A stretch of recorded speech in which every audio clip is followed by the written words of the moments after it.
여기서 유의할 건 두 가지예요. 1. 계약의 내용은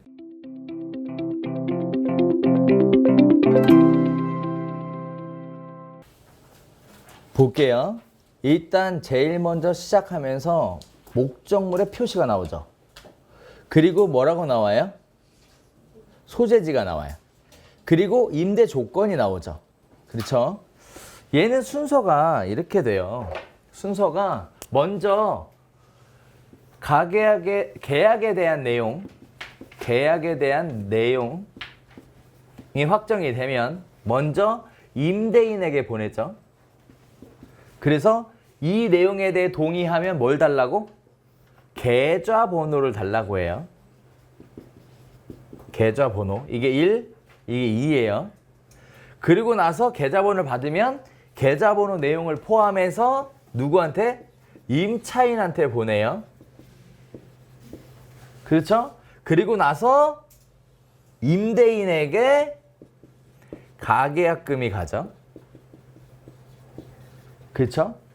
여기서 가계약금이 송금이 되죠. 여기서 유의할 건 두 가지예요. 1. 계약의 내용은 계약서의 내용과 준하도록 써야 돼요. 즉 가계약금 문자의 내용은 뭐하고 준해야 된다고요? 계약서의 내용하고 준해야 된다고. 비슷해야 한다는 거예요. 이러면 헷갈릴 일이 없어요. 이러면 이 뭐만 빠졌냐? 당사자의 인적사항만 없어요. 당사자의 인적사항만 없어. 이것만 생각하면 심플해. 이렇게 생각하면.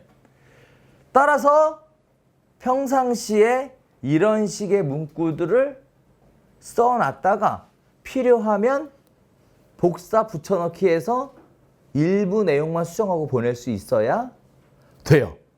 그래야 되는 거예요. 이해됐죠? 자, 시작하면서 뭐 나와요? 목적물의 표시 나오고 계약의 종류 나오고 소재지 나오고 임대 조건 나와요. 그 다음에 뭐라고 돼 있냐면 2월 19일 날 계약금 10%인데 10%가 얼마예요? 계약금 10%인 100만 원 중 일부 50만 원을 입금하겠다라는 얘기죠. 그러면 이게 뭐예요? 계약금 10% 중 일부 50만 원 가계약금이에요. 그리고 계약 잔금은 언제? 50만 원이에요. 그럼 얘는 1번 유형의 가계약이겠어요? 2번 유형의 가계약이겠어요? 2번이죠. 지금 뭐 하고 있는 거예요? 내가 돈을 먼저 보내줄 건데 가계약금으로 걔는 뭐라고요? 계약금의 일부로 보내주는 거야 라는 거를 얘기하고 있는 거예요. 그럼 여기다가 이렇게 쓰면 어떨까요?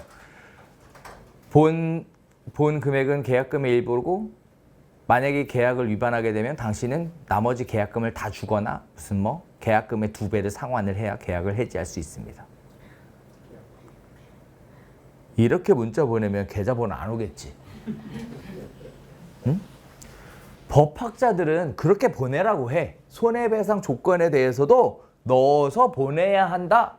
이렇게 얘기를 해요. 근데 우리 실무하는 우리 입장에서는 웃기지 마라. 그렇게 하면 계좌 안 나온다. 그런 식으로 보내면 뭐 한다고요? 계좌 안 나온다. 이게 실무죠. 그래서 실무는 이론하고 달라요. 그래서 실무는 이론하고 달라요. 자, 계약서 작성 및 잔금 900만 원은 어쩌고 계약서 작성 시 확인 설명서도 교부하겠다. 임대 기간은 1년으로 하고 임대차 개시일은 언제로 하겠다. 이사 날짜 협의가 됐다는 얘기죠.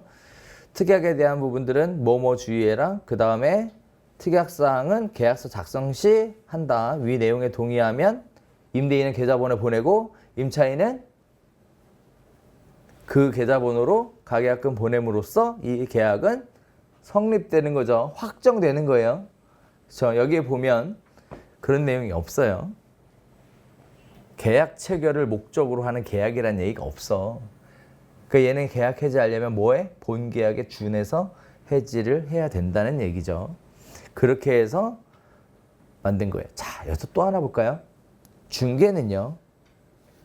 제가 생각하는 중개는요. A, B라고 딱 구분을 해서 자르는 게 중개가 아니고요.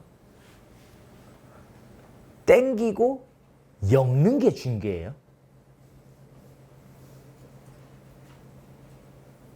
딱 자르는 게 중개가 아니고 옳다, 그러다 딱 자르는 게 중개가 아니고 뭐 한다고요? 땡기고 엮는 거야. 이게 중개예요. 그러니까 원리 원칙에 입각한 중개는 잘하는 걸까요? 생각해 봐야 될 문제라는 거예요. 이거 제가 보는 관점에서 중개는 그래요. 그래서 여러분들도 느낄걸? 중개를 잘하시는 분들, 잘하시는 분들의 특징이 뭐냐면 미안한 얘기인데 약간 결정적인 상황에 두리뭉실하죠. 처음에 설명할 땐 딱딱딱 설명하다가 나중에 결정적인 상황에서 두리뭉실 설명하고 넘어가요. 이유가 뭘까요? 그거예요. 땡기고 엮는다는 거죠. 싫어할 얘기는 돌아가는 거예요. 굳이 꺼내서 언급하지 않는 겁니다. 언급하지 않는 거예요. 그렇다고 해서 전혀 이야기를 안 한 건 아니에요. 네. 다만 문제가 크지 않을 것으로 이야기하는 것뿐이죠. 그 차이점만 있을 뿐이에요. 자, 맨 마지막에는 뭐가 나와요? 퍼스널 브랜드가 나오죠. 나라는 부동산 중개업소를 기억하기 쉽게 만들려고 뭔가 수식어를 붙여서 부동산 중개업소에 대한 이야기를 하고 있습니다.